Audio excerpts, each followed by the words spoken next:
Bismillahirrahmanirrahim. Radhiyallahu ankum wa qala radhiyallahu an.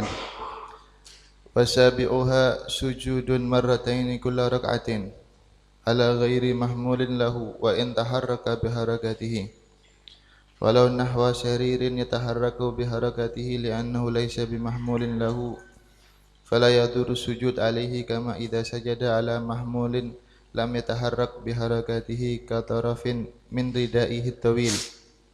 Wa kharaja biqauli ala ghairi mahmulin lahu ma law sajada ala mahmulin yataharraku biharakatihi ka tarafin min imamatihi fala yasihu fa in sajada alaihi batalatus salah in ta'ammada wa alima tahrimahu wa illa a'ada sujud wa yasihu ala yadi ghairihi wa ala nahwi min dilin biyadihi li'annahu fi hukmil munfasil. Walau sajada ala syai'in faltasaqa bi jabhatihi sahha wa wajaba izalatuhu lisujudi tsani ma'atan kisin bi an tartafi'a ajizatuhu wa ma haulaha ala ra'sihi wa mankibaihi lil ittiba' falau in akasa aw tasawaya lam yujzi'hu na'am in kana bihi illatun la yumkinuhu ma'aha sujud illa kadzalik ajza'ahu bi wad'i ba'di jabhatihi bikashfin ay ma'a kashfin fa in kana 'alaiha ha'ilun ka isabatin lam yasih illa ayyakuna li jirahatin wa syaqqa 'alaihi izalatuhu masyaqqatan shadidatan fayasih wa ma'a tahammulin. Muhammad ta'alim al-ifada wal istifada wan nafa' wal intifa' bi sayyidina Muhammad sallallahu alaihi wasallam. Wasabi'uha, dan yang ketujuh daripada arkanus shalah. Sabi'u arkanis shalah. Yang ketujuh daripada arkanus shalah, sujudun marratain. Sujud dua kali kulla rak'atin, setiap kali rakaat. Ala ghairi mahmulin lahu, sujud di atas selain mahmul, selain yang dibawa lahu lil musalli, bagi orang yang salat.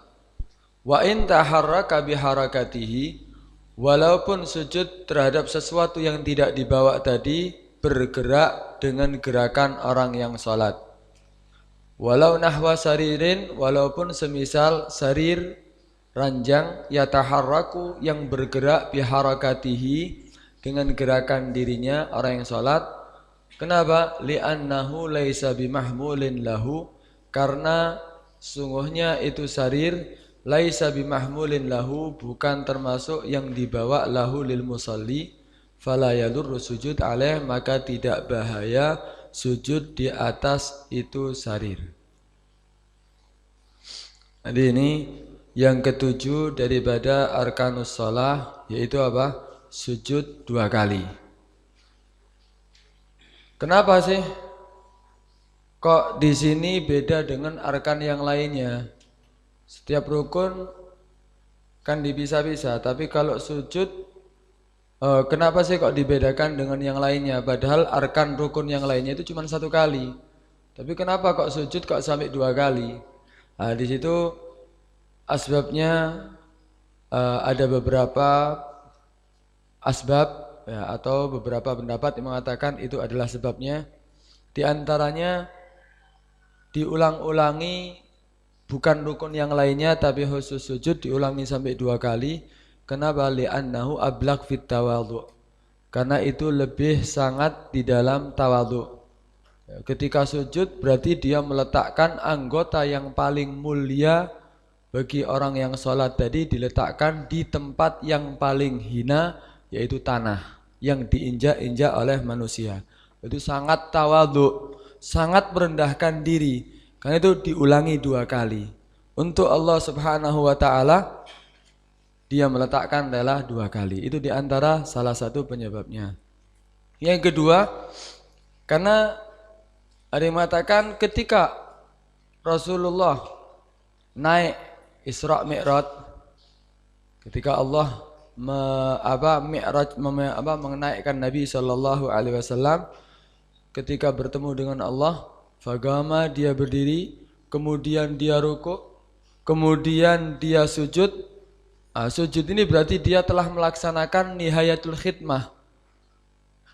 Berarti dia telah khidmat dengan puncaknya, yaitu meletakkan anggota yang paling mulia di hadapan Allah di bawah. Akhirnya Allah Subhanahu wa taala memberi izin kepada Nabi untuk duduk. Ketika memberi izin kepada Nabi untuk duduk, Nabi sujud kedua kalinya. Setelah dia duduk, Nabi sujud kedua kalinya. Untuk sujud yang kedua ini syukran lahu, karena syukran ala istikhlasi iyahu, karena Nabi merasa bersyukur. Kenapa? Karena Allah memerintahkan dia untuk duduk, memberikan apa yang dia inginkan. Atau yang ketiga, karena alasan li'anna syari', karena syariat itu ketika memerintahkan untuk kita berdoa, kemudian Allah memberi kabar bahwa doanya dikabulkan ketika dia sujud. Aqrabu ma yakunul abdu bainahu wa baina rabbih wa huwa sajid. Paling dekatnya seorang hamba kepada Tuhannya itu paling dekatnya seorang hamba dengan Tuhannya yaitu ketika dia sujud. Karena itu doa di saat dia sujud mustajab. Dan Allah memberitahu bahwa haqiqun bil ijabah, pasti akan dikabulkan.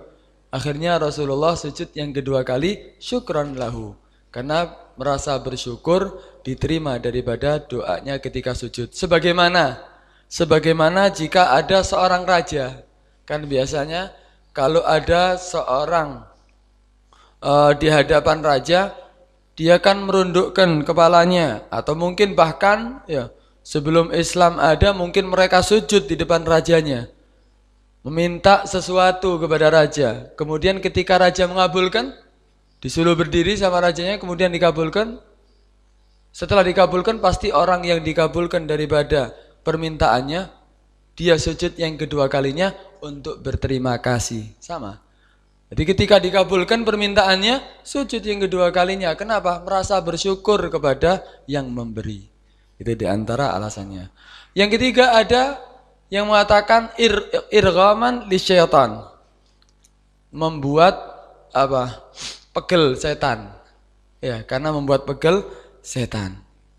Karena diriwayatkan dalam kitab Muslim, Sahih Muslim, dikatakan idza qara'a ibnu Adam as-sajdah.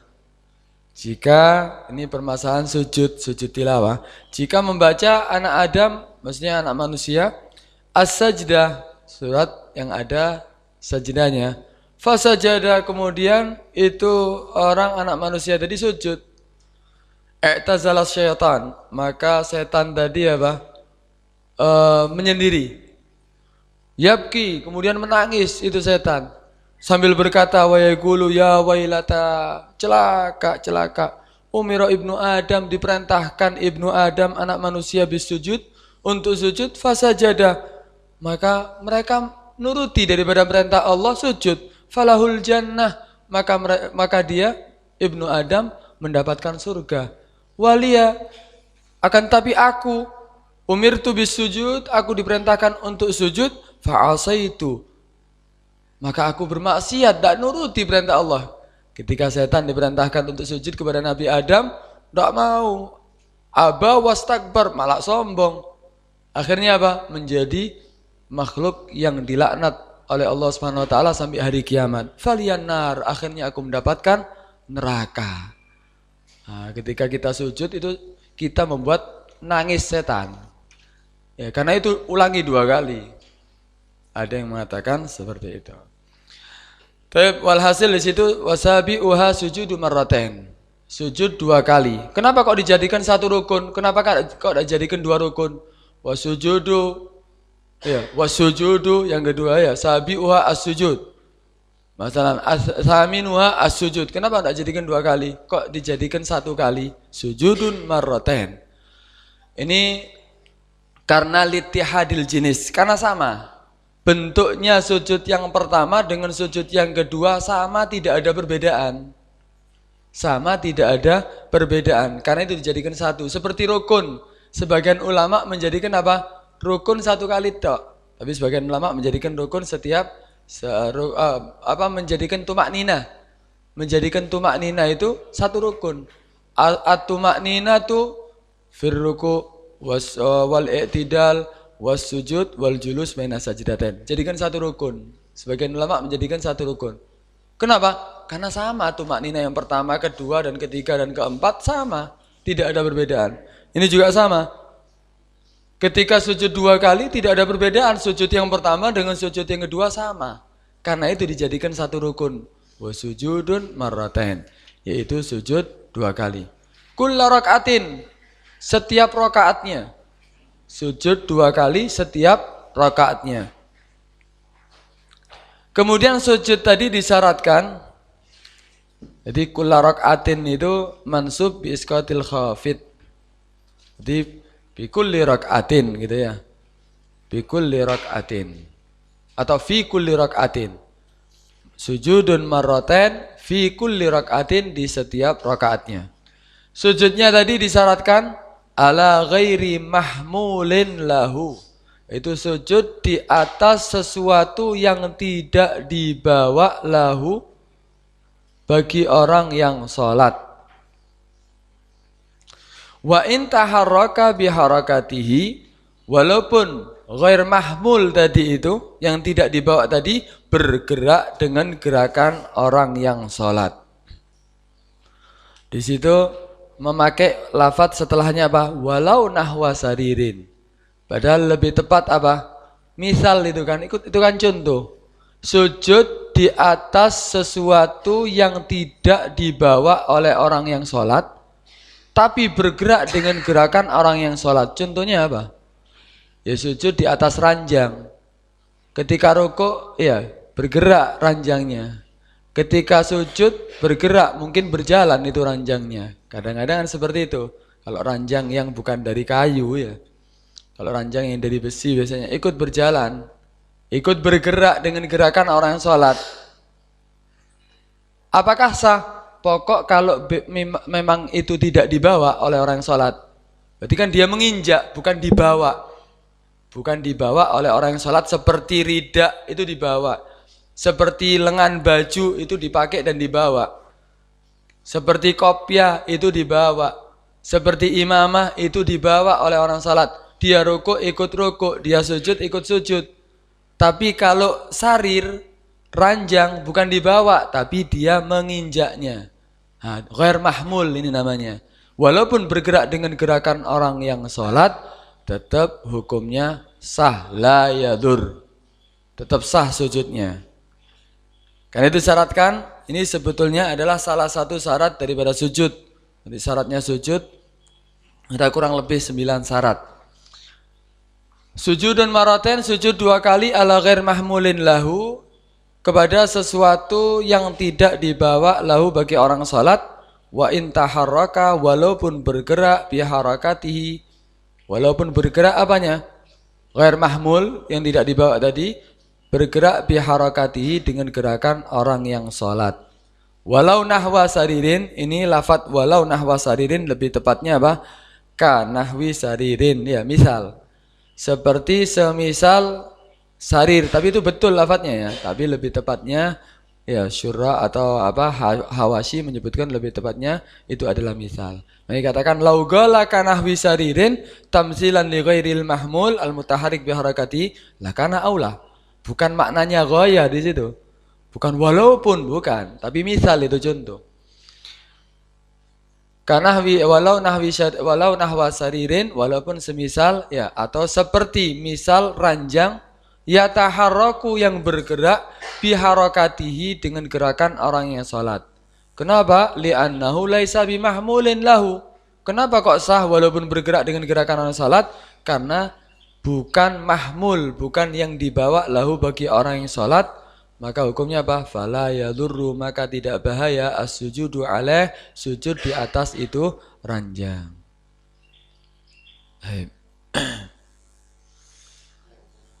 Kemudian wa kharaja bi qauli, dan keluar daripada perkataanku, kata Fathul Mu'in, keluar daripada perkataanku.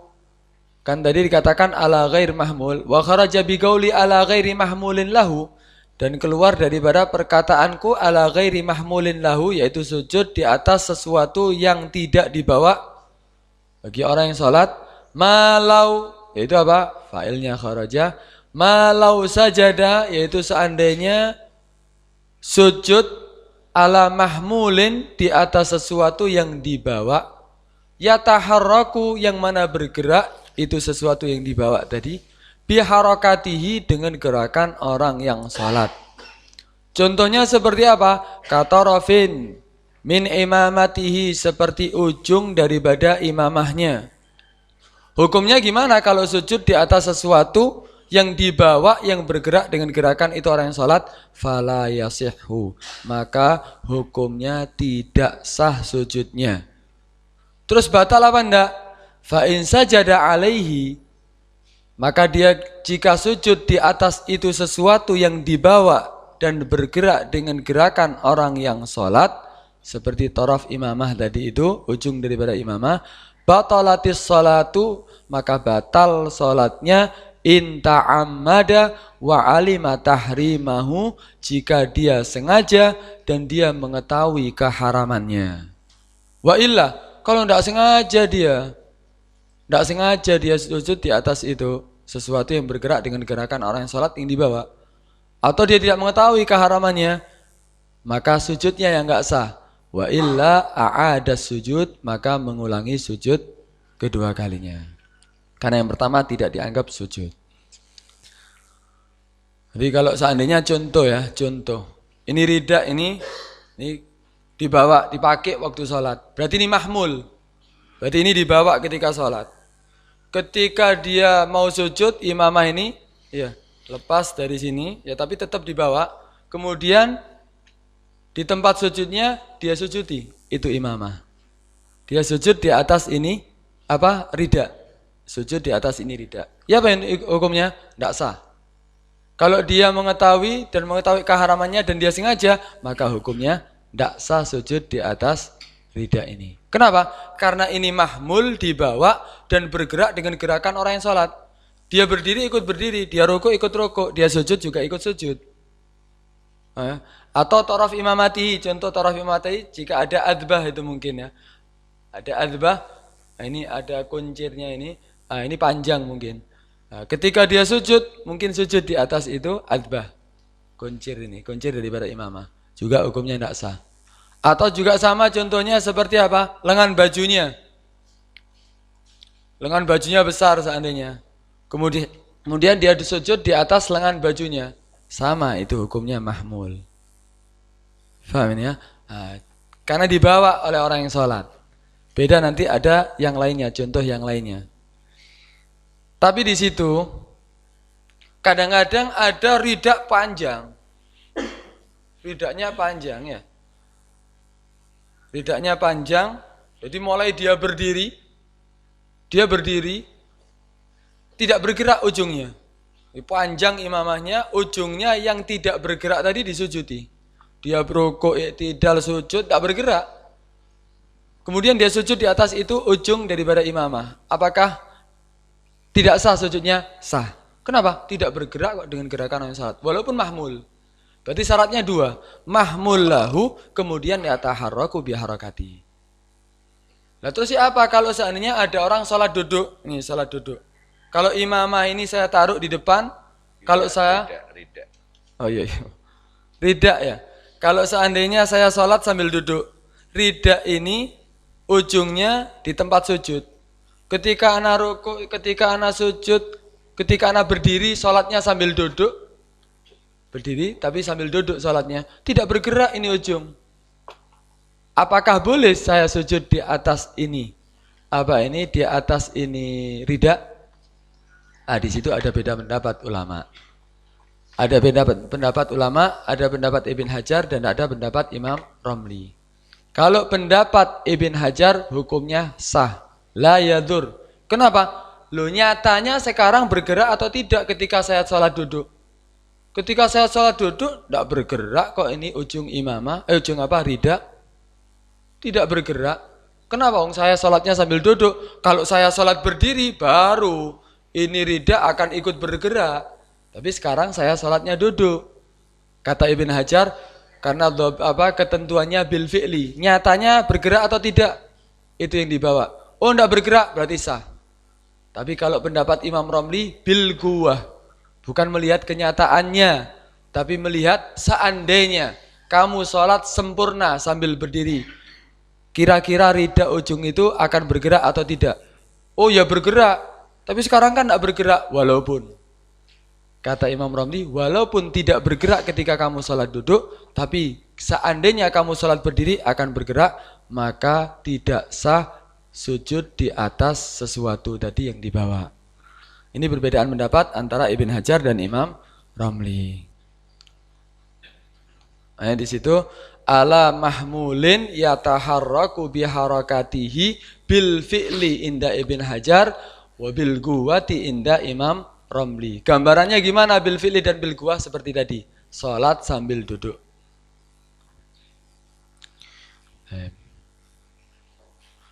Fa'in sajada, maka dia jika sujud di atas sesuatu yang tadi dibawa dan bergerak dengan gerakan dia, batalatis shalah, maka batal salatnya. Inta amada, jika dia sengaja dan mengetahui keharamannya. Tapi itu batal ya, batal salatnya jika sujud di atas masalah rida tadi itu, bergerak dengan gerakan orang yang salat. Batal salatnya jika sengaja dan mengetahui keharaman. Tapi kalau seandainya ditarik, berarti ketika sujud ditarik imamannya, dia tidak sampai mengangkat, sah apa enggak? Nah, kalau Ain Shin mengatakan la yab'udu ayyahtassal butlan bima idza rafa'a ra'sahu qabla izalati ma yataharraku biharakatihi min tahti jabhatihi. Itu khusus batalnya jika dia mengangkat kepalanya. Jadi setelah sujud di atas lidah tadi itu yang bergerak dengan gerakan dia sujud, kemudian dia mengangkat kepalanya sebelum dihilangkan mayataharraku biharakati tadi itu. Hatta sehingga apa? Lau azalahu, seandainya dia menghilangkan itu yang dia sujudi tadi yang bergerak dengan gerakan orang yang salat. Summa rafa'a, kemudian dia mengangkat ba'da tumaknina, mengangkat kepalanya setelah dihilangkan dan dia tumaknina dalam sujudnya. Gimana hukumnya? Lam tabtul wa hasalah sujud. Tidak batal salatnya dan dia mendapatkan sujudnya. Makanya fata amal. Maka perhatikan ini masalah. Renungi. Tapi seandainya ada orang berniat untuk melakukan sujud di atas sesuatu yang bergerak dengan gerakan dia, yang dibawa. Ana nanti sujud di atas imamah yang ana bawa. Jadi dia pakai, nanti anak sujudi. Kenapa? Panas, anak mau sujud di atas itu. Sengaja dia mau melakukan yang batal. Ya bin hukumnya, ya langsung batal. Kenapa? Syuruk fil mubtil ya. Dia berniat untuk melakukan sesuatu perkara yang batal, kan langsung batal. Anak nanti mau bergerak 3 gerakan. Sekarang anak mau bergerak 3 gerakan. Memulai 1, ya langsung batal. Ini juga sama, ketika mulai merunduk, walaupun dia belum sampai sujud, sudah batal dia. Kenapa? Karena dia berniat untuk melakukan sesuatu yang membatalkan. Langsung batal saat itu juga.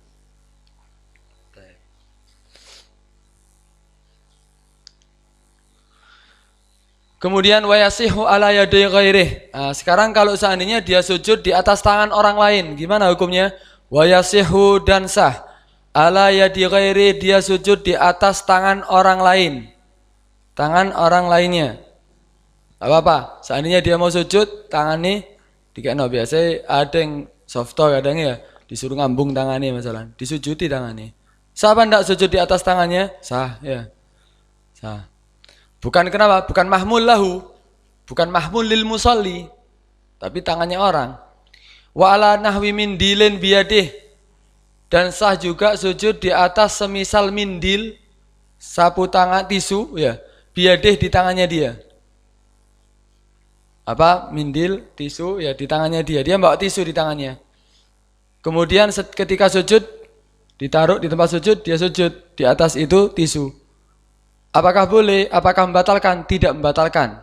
Ya sih, tetap sah sujudnya. Kenapa? Lah itu kan mutasil. Lah itu kan dibawa sama dia ketika qiyam dibawa, ketika rukuk dibawa, ketika sujud juga dibawa. Kenapa? Li'annau fi hukmil munfasil. Karena itu dihukumi seperti munfasil. Walaupun mutasil, walaupun nyambung karena dibawa dengan tangannya dia, tapi dihukumi seperti munfasil, seperti terpisah. Faham ini ya? Karena itu sujud di atas tisu yang ada di tangannya atau mindil ataupun kayu kalau perlu. Dia bawa kayu sholat.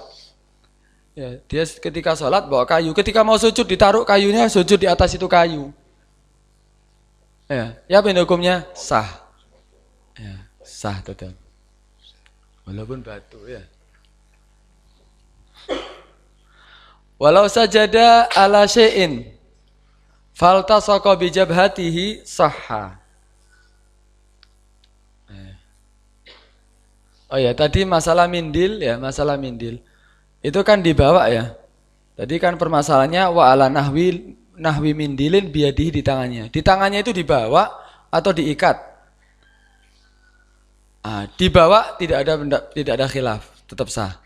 Tapi kalau diikat, ya tisunya atau sapu tangannya diikat di tangannya, kemudian setiap kali dia sujud ditaruh dibuat sujud. Padahal mahmul kan, dibawa.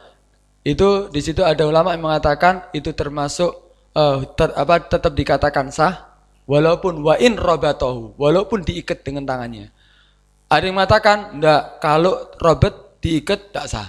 Di situ ada beda pendapat ulama. Ada beda pendapat ulama, tapi kelihatannya pendapat yang lebih mu'tamad wa in robatohu, walaupun diikat dengan tangannya tetap sah sujud di atas itu tisu atau sapu tangan atau yang lainnya. Kemudian walau sajada ala syai'in faltasaqa bi jabhatihi sahha wa wajaba izalatuhu lis-sujudi tsani. Dan seandainya dia sujud di atas sesuatu, faltasaqa maka menempel sesuatu tadi bi jabhatihi di dahinya orang yang sholat. Hukumnya gimana? Sahha, sah. Tapi untuk sujud yang pertama ini. Untuk sujud yang kedua gimana? Wa wajaba izalatuhu, dan wajib menghilangkan itu sesuatu lis sujudits tsani, untuk sujud yang kedua. Seandainya ada kertas di bawah tempat sujudnya dia sujud. Ketika sujud mungkin karena dahinya berkeringat, nempel kan kertasnya? Nempel kertasnya di dahinya. Kemudian dia ingin sujud yang kedua, harus dihilangkan. Sujud yang pertama gimana? Sah, wong dia tidak sujud di atas sesuatu yang dibawa. Tapi ketika menempel sekarang, berarti membawa dia sudah.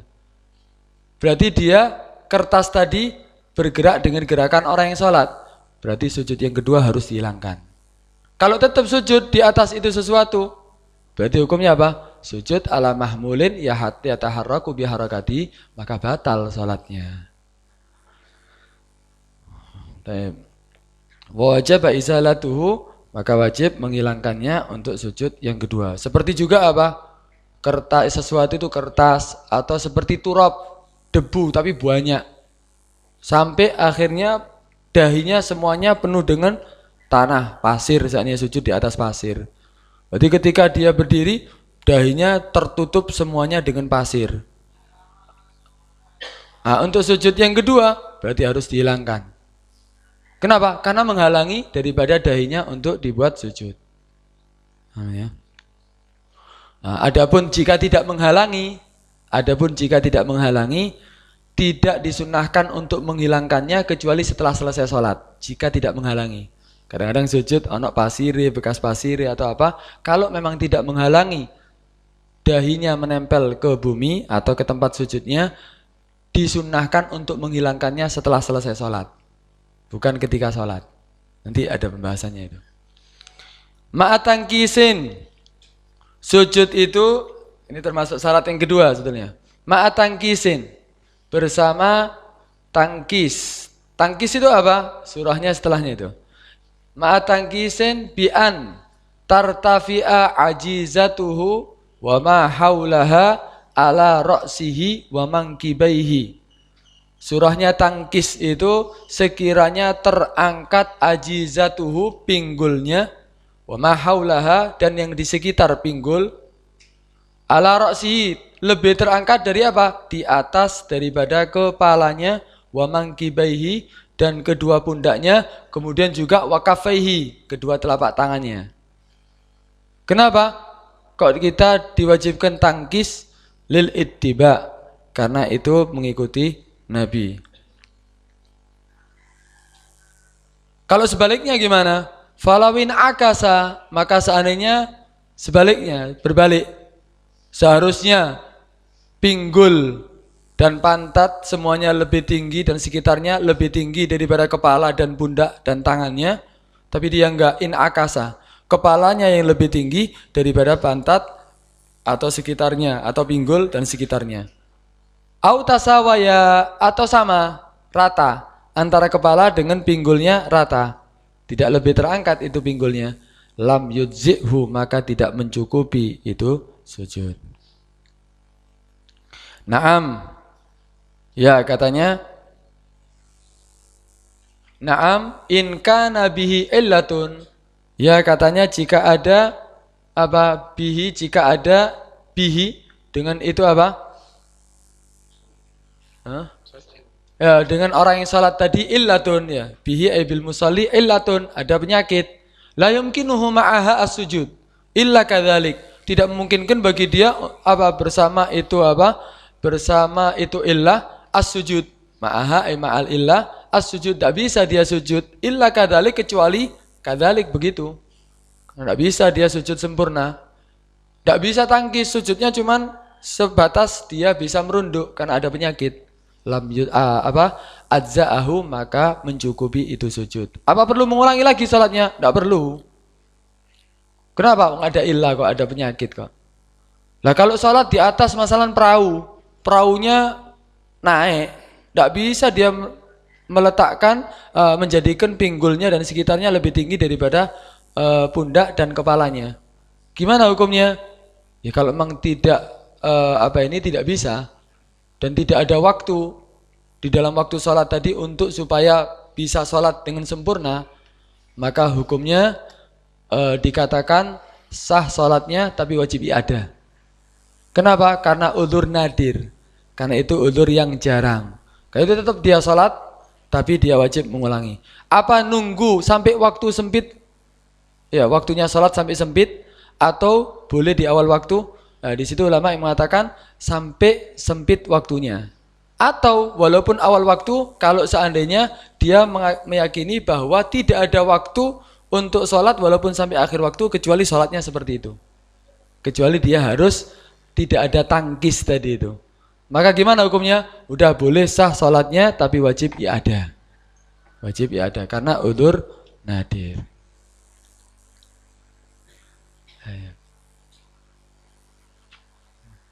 Coba, ada yang perlu dibahas? Masih belum selesai ini ya. Masih banyak syarat-syarat yang belum dibahas. Jadi ada itu. Ada 9 syaratnya. Ini ada ketika sujud kopiahnya gelundung. Terus diambil secara refleks ini batal. Atau serbannya jatuh, dikembalikan kepada posisinya. Itu masalah bergerak ketika sholat ya. Itu masalah perkara yang batalkan sholat. Kalau bergerak dengan 3 gerakan ya batal.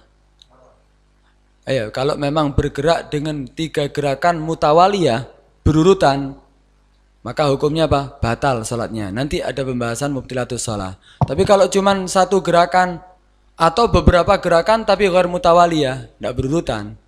Bergerak, diam. Kemudian bergerak lagi, diam. Tidak berurutan. Maka hukumnya tidak membatalkan salat. Nah, kalau sudah jatuh, ya tidak usah dikembalikan. Makanya sebagian ulama ketika salat tidak memakai ridaknya, tapi taruh di bawah. Alasannya diantaranya itu, karena supaya tidak banyak gerakan ketika salat. Nanti jatuh, ribut, akhirnya tidak khusyuk. Yang itu sebagian ulama meletakkan di bawah. Walaupun sunnah sebetulnya meletakkan ya di atas lehernya itu. Jadi mau diambil mau nggak diambil boleh sebenarnya, asal gerakannya jangan mutawaliyah 3 kali gerakan. Nah, kalau memang buat gerakan itu sampai 3 kali mutawaliyah ya jangan, batal nanti. Yang lain? Ini tadi masalah apa? Mindil dengan syek yang yaltasik fi jabhatihi, itu kenapa ilatnya itu kok harus dihilangkan? Seperti mindil itu kan boleh karena fi hukmil munfasil. Tapi kalau sesuatu tadi itu yang menempel kok harus dihilangkan. Ini ilatnya mungkin bisa dijelaskan. Ya. Taring balik tak fi hukmil mutasil ya. Enggak, kalau mindil kan tadi kan boleh. Sujud Iya, mindiri. tapi kan fi hukmil munfasil. Iya. Kalau ini fi hukmil mutasil, ya gitu tak. Ya seperti yang robatohu tadi itu kan dibawa terus. Khilaf itu untuk robatoh itu. Rabatoh itu.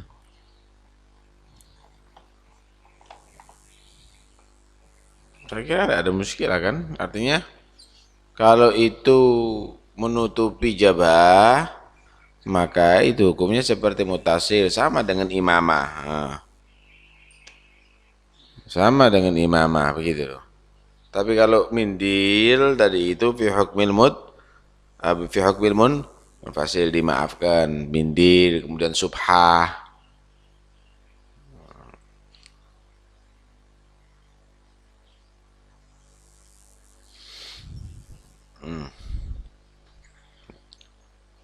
Udah nggak ada?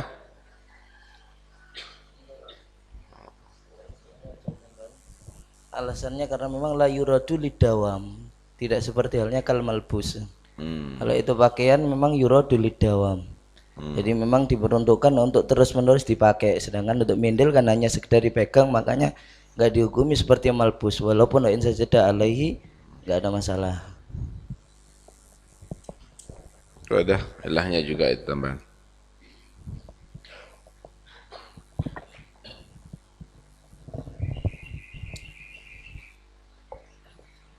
Saya menggarisbawahi batolat sholatuhu, batolatus sholah. Kenapa ini kok langsung batolatus sholah maksudnya? Yang mana Sebab itu? kalau Fatihah biasanya ya, kalau batal Fatihah kan diulangi lagi. Yang mana itu? Yaitu Fa in sajada alaihi batalatis shalah Ya, in ya. ta'ammada wa alima tahrimahu. langsung teng sholatnya batal, ndak langsung harus dibenahi lagi sujudnya itu loh. Lain kalau pembahasan Fatihah kan Fatihah kalau anu kan diulangi lagi itu loh maksudnya. Apa sir daripada sujud itu?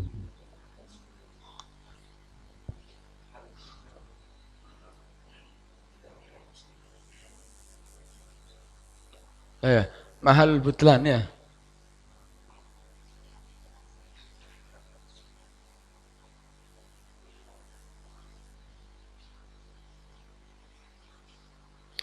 Kenapa kalau Fatihah wajib diulangi kan gitu? Apa? Iya kan sujud di atas sesuatu yang bergerak dengan gerakan orang yang sholat Kalau itu sengaja, kalau sengaja batal dan dia mengetahui keharamannya batal. Tapi kalau seandainya dia tidak sengaja tidak batal. nah sekarang apa? Kalau Fatihah kalau sengaja tidak batal gitu. Dari mana? Biasanya kalau Fatihah lahan kan keliru diulangi. Lah kalau lagi. sengaja melahan, Ini tadi unsur dari sengajanya Kesengajaannya. berarti. lah habis. Apa? Kalau sengaja melahan ya batal. Berarti Meskipun sama batal. dengan kalam itu kan? Oh iya iya.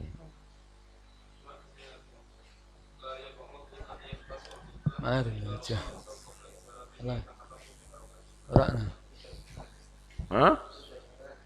Sudah. Udah.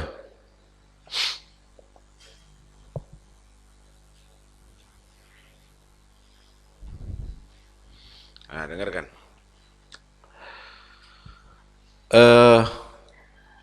Apa faedahnya sujud ya?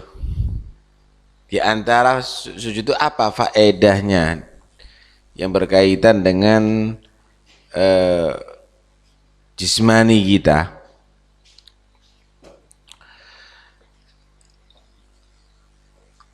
Apa aliran darah ini diperlukan ke seluruh tubuh ya? Untuk yang ke atas, ke otak ini jarang merata. Karena pompanya darah itu jantung ada di bawah selalu. Kalaupun kita tidur, itu berarti lurus. Nah, untuk supaya pengaliran darah yang ada di otak sempurna, itu posisi jantung harus lebih atas daripada kepala. Lebih atas daripada kepala. Nah, supaya sel-sel otak ini tidak rusak karena jarang dialiri darah, maka ada sujud itu paling pas untuk supaya lebih merata. Karena itu sujud itu dianjurkan agak lama kan? Agak lama supaya betul-betul merata. Orang kalau banyak sujud kepada Allah itu insya Allah nggak pikun dia. Nggak pikun, kemudian dia pikirnya masih tetap. Kenapa? Karena seger semuanya, nggak ada yang ngelayu sel otaknya tadi itu, atau kering gitu. Nah, itu diantara daripada faedah itu sujud. Subhanallah ya. Ini akhir. Nah ya, kalau tidak ada pertanyaan, kita teruskan aja tafsir.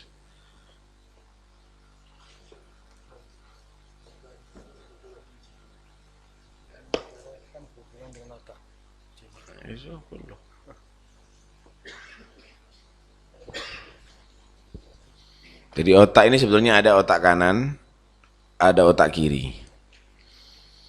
Otak kiri itu untuk keseimbangan badan.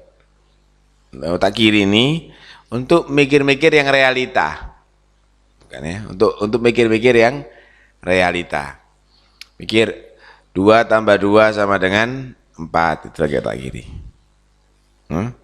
Untuk yang realita pakai kiri.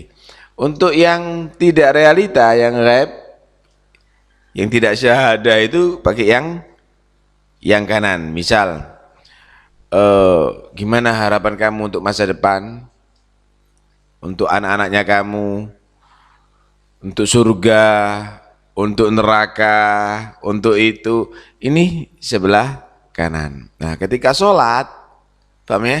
Maka hendaknya kamu fokuskan yang kiri dengan yang kanan ini. Khusyuknya, badannya kamu, kemudian tadabbur ma'ani qiraatnya kamu dengan otak yang kiri, kemudian kamu untuk muraqabahnya, untuk meyakini bahwa ka'annaka tarahu fa illam takun tarahu fa innahu yaraka, dengan yang sebelah kanan, sehingga fokus kiri dan kanan pada pada sholatnya kamu tadi itu. Nah, kadang-kadang kan orang Allahu Akbar, bacaannya bagus, tapi ngelambiar. Yang kanan mikir yang lainnya. Mikir yang lainnya, menghayalkan yang lainnya. Ini tidak fokus ini. Sholatnya ini tidak fokus. Karena itu dua-duanya harus. Maka ketika dua-duanya ada, satu pemikiran, itulah kesuksesan nantinya. Sholatnya jadi nikmat nantinya.